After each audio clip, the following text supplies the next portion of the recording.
Bonjour, j'espère que tu vas bien. Donc pour aujourd'hui, un premier exercice d'application du cours vu la dernière fois. Donc là, j'ai simplifié, je n'ai pas tracé le quadrillage, mais j'ai représenté une figure analogue en respectant les proportions. Donc on demandait, parmi les 4 réponses proposées, laquelle était l'égalité juste.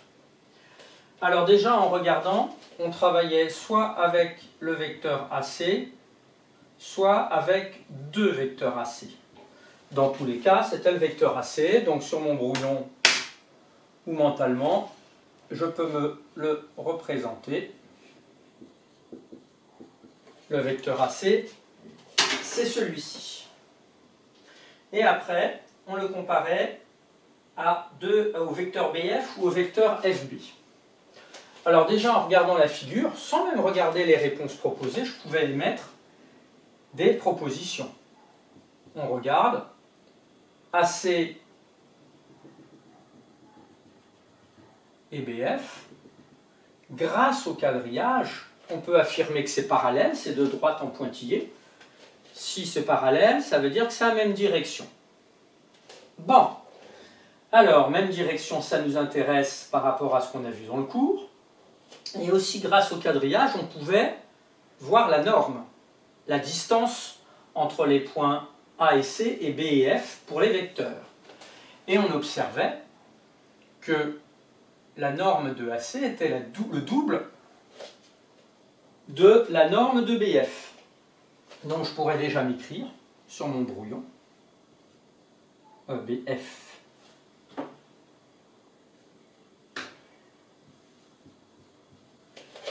que vecteur AC égale 2 vecteurs BF. Et là, je peux déjà regarder si ça m'est proposé. Et ça, on ne l'a pas. Puisqu'on n'a que des égalités avec vecteur AC égale quelque chose de négatif. Alors déjà, ceci, on peut vite l'éliminer, puisque 2 vecteurs AC, ça voudrait dire une fois, et une autre fois ici, ça se prolongerait pour l'avoir 2 fois. Ça ne va pas correspondre à ceci.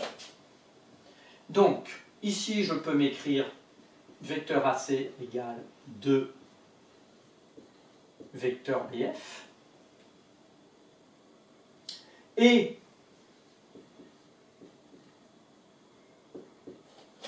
dans ces cas-là, si c'est avec un moins, ça veut dire que ça va être dans le sens contraire. Donc ça va être moins 2 vecteurs FB, qui est la réponse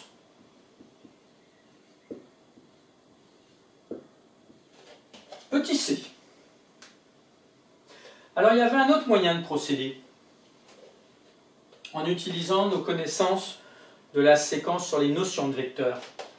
J'ai déjà vecteur AC égale 2 vecteurs BF. Je sais aussi que BF égale moins vecteur FB. Quand on avait parlé des vecteurs opposés, on avait dit que vecteur BF et vecteur... Il faudra que je cache. Voilà. Que vecteur BF et vecteur FB sont opposés. Donc si on met un moins, ils sont plus opposés, ils deviennent égaux. Donc à partir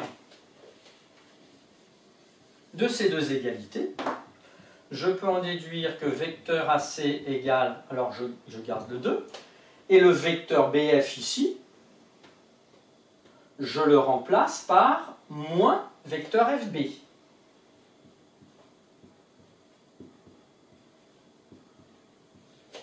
Donc on a 2 fois moins vecteur FB, ça nous fait moins 2 fois vecteur FB. Et on retrouve bien ceci. Donc voilà pour le numéro 12. Ensuite le numéro 18.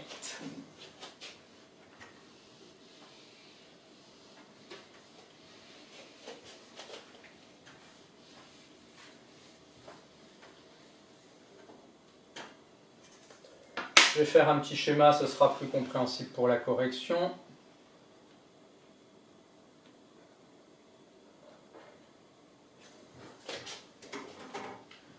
Alors, on partait de moins 3.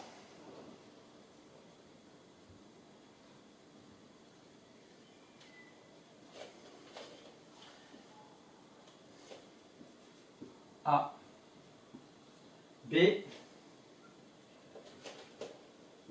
E, C, D. Et on demandait de compléter certaines égalités. Alors, vecteur BE égale vecteur quelque chose EC, il fallait trouver le réel. Vecteur CD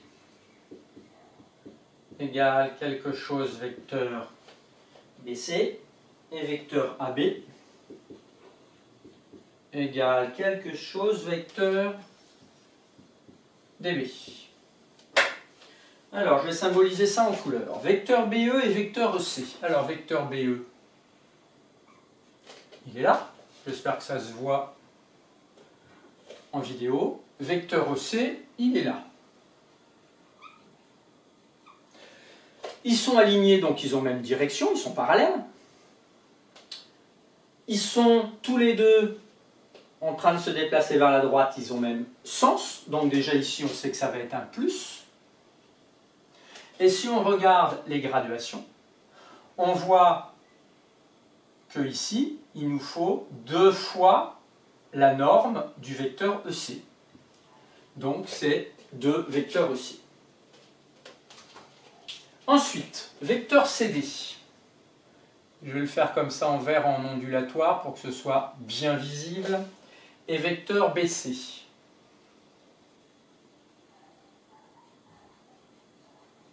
Voilà. Donc ils sont encore alignés, donc parallèles de même direction. Ils se déplacent tous les deux vers la droite, donc ils sont de même sens. Ce sera un réel positif. Et si on compte les graduations, 3 graduations, 3 graduations. Donc la norme n'a pas changé, donc le réel, il faut forcément le mettre puisqu'il est demandé, c'est plus 1. Et enfin, vecteur AB,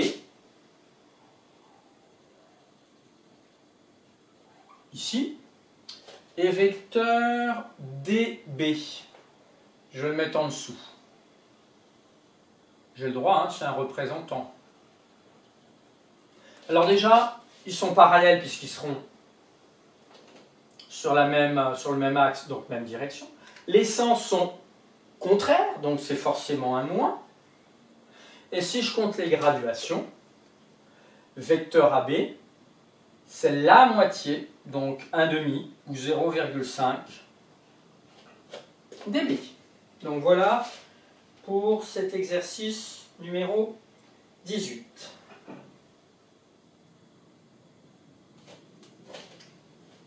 Ah, c'était le 18 là. Voilà, je ne l'ai pas écrit.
Alors, le numéro 19, il fallait, dans le repère, observer les vecteurs collinéaires.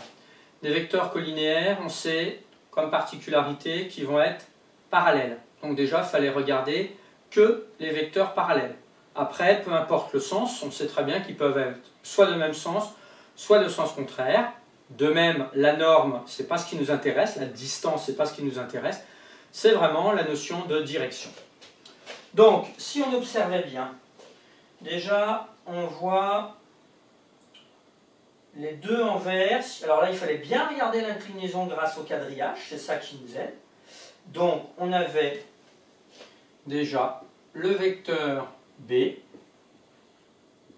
le vecteur W et aussi le vecteur C. Ils sont tous comme direction la diagonale d'un carreau. Autre possibilité, en rouge